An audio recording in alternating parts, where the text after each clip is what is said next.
abbiamo a disposizione praticamente dei cadaveri virtuali, 3 cadaveri virtuali, e possiamo studiare di questi 3 cadaveri assolutamente tutta l'anatomia, partire dall'esterno, diciamo simulare una dissezione togliendo strato per strato e vedendo cosa c'è in ogni punto del corpo facendo questo tipo di dissezione, il che è fondamentale per capire l'anatomia e quindi crearsi una cultura anatomica sufficiente per la preparazione di un medico. Si può usare praticamente all'infinito, mentre un caso umano lo si può usare solamente per poche ore, per pochi giorni al massimo, e richiede un'attività lavorativa per una semplice dimostrazione di una parte del corpo di ore e ore di lavoro.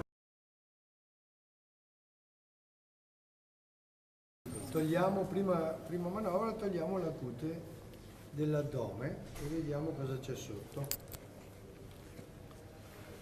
Sotto la cute vediamo i muscoli dell'addome e vedete che i muscoli sono caratterizzati dalla presenza di una porzione carnea e una porzione aponeurotica. La porzione carnea è di colore rosso, la porzione aponeurotica è un bianco giallino.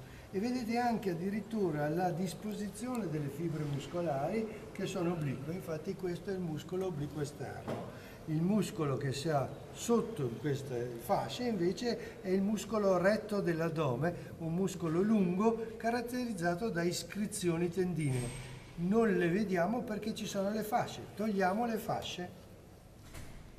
Ecco, vengono tolte le fasce, vedete con un semplice clic e questo ci dà la possibilità di vedere questi muscoli e ora le iscrizioni tendinee che interrompono la lunghezza della fibra muscolare per motivi tecnici sono molto facilmente visibili.